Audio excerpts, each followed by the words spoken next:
Hello, today I am going to teach you how to make this iron farm.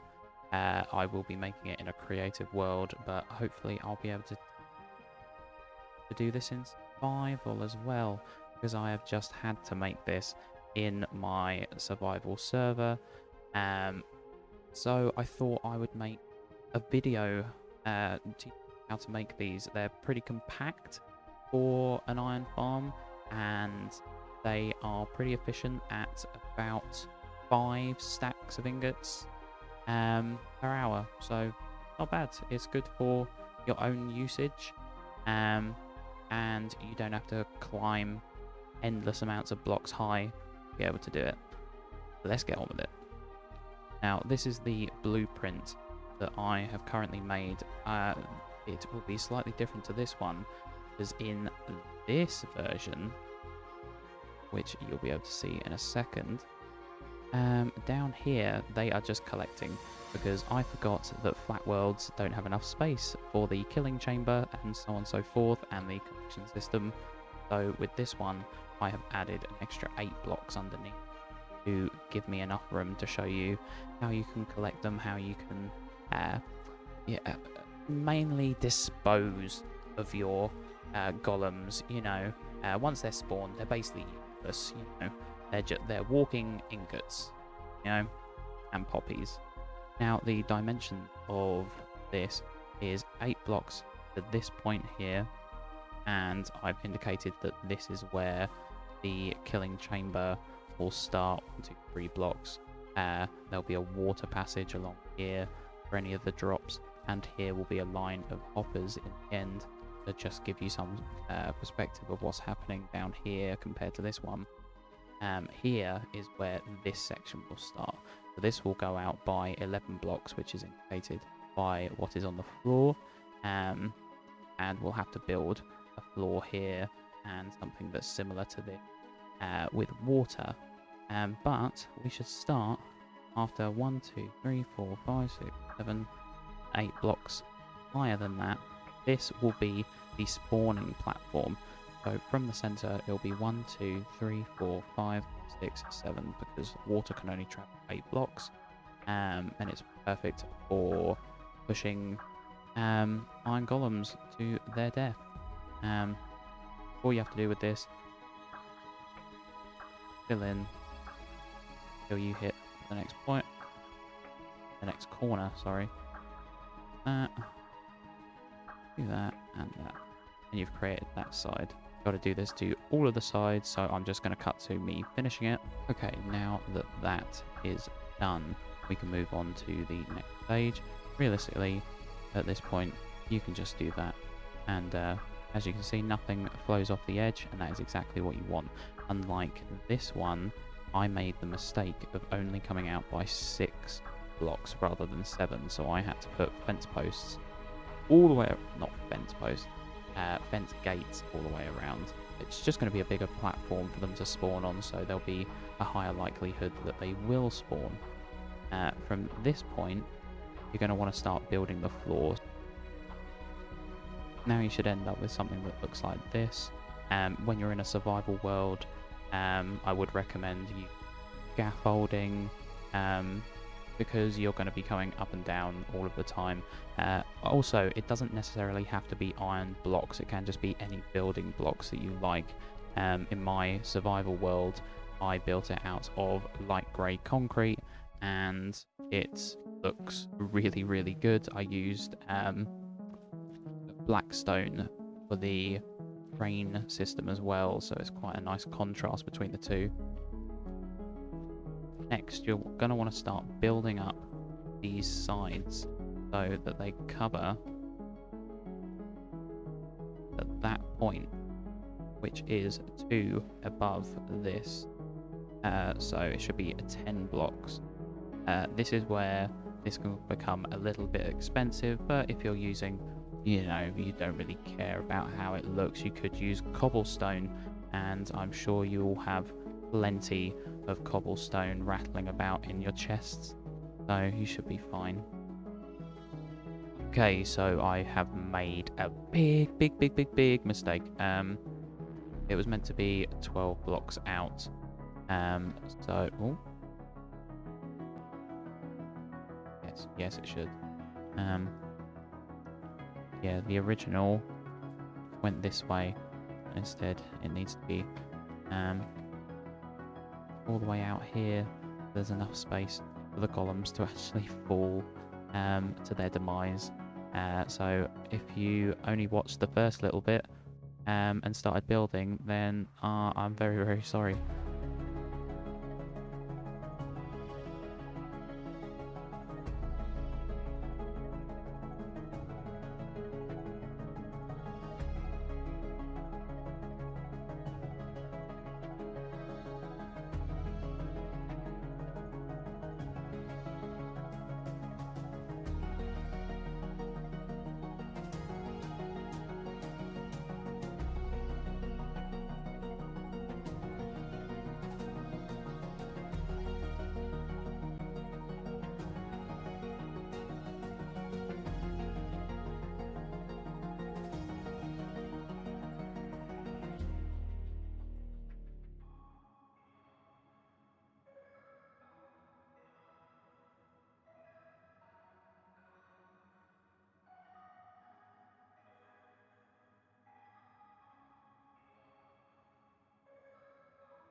Okay, now that all of this is built up around here, there's enough space for the golems to now fall. And this means that it's time to start building the pods for the villagers. This needs to be at the same level as this platform. Now that's quite important, but at the same time this wall is built too high, so the villagers will never be able to see the golems that they spawn, which means they'll be in a state of being upset. As long as you get rid of the iron golems as quickly as possible, within 40 seconds they should be able to spawn a new one, which is why you make 4. So technically every 40 seconds you should get 4 golems. Doesn't always work that way, but that's why you've got to stop the villagers from seeing. Okay, so with this bit, obviously 1, 2, and 3, and with this you're going to want to go 1, 2, and usually I do this to make the pod sections easier to construct. So from that center it's 1, 2, 3, and 1, 2, 3 on the other side. The center you want to have like that, 1, 2, 2, and 1, 2, like that. I'll put a block there, and behind here another block here. That is where the workstation is going to go of the villager, and in that space there will also be usually I'd go for a grindstone or a arm poster. So in this section you want one there, and one there. And to finish off these pod sections, you want to be able to have them stand up, and they are 2 blocks high, each villager. Now that you have this shape constructed, you need to put a bed on each section here, and then, which is quite important, to then remove these to stop the villager from accidentally waking up and being outside of here, because he won't be able to use his workstation, which will mess up your ability to spawn later on. So I'm going to do this with all of these around here, and I'm going to put the villagers in there as well. It's going to take quite a while to get 12 villagers to something like this on a survival world, but I believe in you.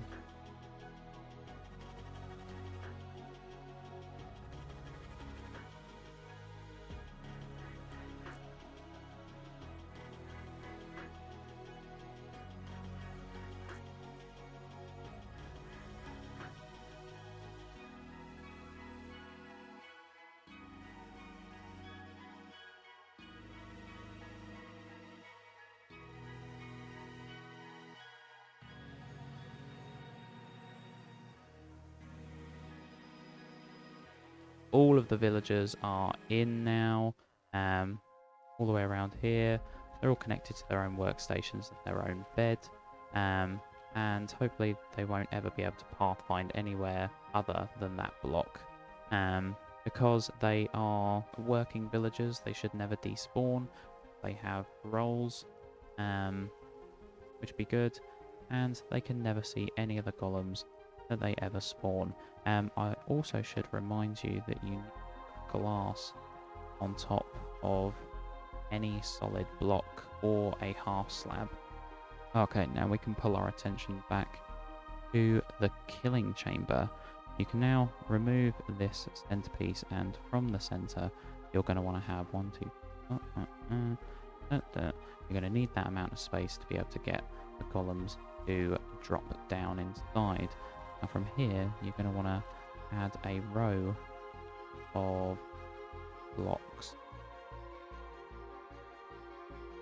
and then with buckets of water into every single corner. Now what you're going to want to do is with oak fence posts, 1, 2, 3, 1, 2, 3, back a bit, 1, 2, and 3. Now you can see none of the water is going down. Shut fence posts won't allow any golems to fall through. However, if you do this, then everything is sorted. They can go through. However, with this, like I can't go through it, but now I can. And this will allow you to have them drop down a killing chamber. Now, with the killing chamber, you could have this underground in a survival world. So all of this section could be at ground level, and all of this bit just be a chamber that you build up to the bottom. But because I'm on a flat world, I don't have enough space to be able to do this. So I'm just going to build a little fall chamber for it. Now, you don't really need much of a fall, to be honest. I'm just filling in these last little bits here, all the way around this. Obviously, just digging it out underground is going to be a lot easier, to be honest, because obviously you'd only have to dig that amount of the place, all of the exterior. Here, golems can't travel along this because it's only too high, so this is perfect conditions. Just to set up a simple collection system, shift, and have the hoppers go in. This bit on the outside can be closed off after that point, but obviously I've got to keep it open so I can actually get back out. Now, when it comes to the lava, the killing mechanism, which will be lava, you need to place lines down 1, 2, and 3. 1, 2, and 3, and I'm shifting to be able to add another signpost onto another one. This needs to be 1 layer above the water, which I had to take out because I couldn't get any grip. You put lava into here, and then the water goes here, and the golems will then fall down from there into this. They'll get stuck along here, they will die, but because the drops occur at the center level, that will never touch the lava, so it'll go through here and it'll be fine and dandy and everything will be good. Now, if you wanted more space than just a single chest, then all you'd have to do is place another double chest that is 1 block out from the other, and then shift, hopper in, so it'll take the things that gather in here and put them into here. You can similarly do it right here, and you can make yourself a chain of them. So everything that comes out of this farm will now fall into here. This will be the overflow for that, and that will be the overflow. Now we've got to think about building the rail system with the zombie. So you need to be from the villager 1, 2, 3, 4, 5 blocks away. Now I think 5 to 6 blocks is the optimum, so I'm just going to go with 5 and hope for the best, really, by the power of whimsy thinking. I've then made from that center 1 2 3 4 5, 1 2 3 4 5, so it would be 11 blocks long.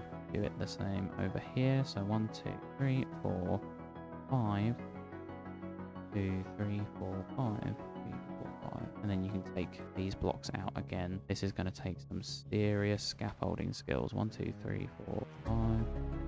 So this is the shape that you will currently have once you have done all of that, and then it's more a case of just building blocks of 5.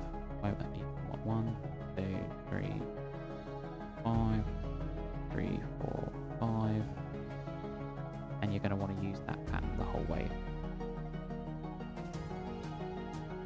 This is the shape that you should currently have at that point. To stop the zombie from burning up during the day, you need to go 1 2 and on the 3rd block, and then build an identical pattern just 3 blocks above, and then on top of that you need to put glass or a half slab. In these center blocks you're going to want to put a redstone block, sorry. So I'm going to do each one of those, but that's not the only place that you are going to need to put them. Once I have of these, so they're the center, and usually think about here. Wait, no, didn't need to do that, but usually around this section is good. Also, I forgot to mention, it's usually a good idea to smash out these pieces of glass. It just allows for a slightly longer exposure time that the zombie has with the villager. You're going to want to put redstone blocks by the center corners all the way around. This is going to help the zombie move a little smoother while it goes around. With the rail system, you're going to want to have 1 2 and 3 all around here and fill in all of these gaps. Here you're going to want 2 powered rails, 1 and 2. Then you're going to want a normal rail, then 2 powered rails, and then head straight back to normal rails again. Now what you're going to want to do to get the zombie in, if you're in a survival world, you should build a staircase going all the way down to the bottom. Have a switch system, so you at night will lure a zombie towards you. You're going to name it with a name tag. You're going to punch it a couple times until it falls into your trap. Then you're going to send it off. You're going to run after it. You're going to exchange these blocks back to normal rails, and then that's it. Let's try this. Let's go that. Hello. Oh yes, of course. I forgot that's going to be an issue for you. That zombie is now forever going around scaring these villagers. Oh look, there we go. Our first golem. Okay, so it's been about 20 minutes now. Let's go see how much we managed to collect. So down in here, 20 minutes. So for every hour, you're going to get triple this, so about 3.5 stacks, which is actually pretty good. I hope you enjoyed this video. I hope you found it informative. If there's any other farms that you'd like to know how to build, then please put it down in the description and I'll get to it. Yeah, cool. Awesome. Cheers, guys. Bye-bye.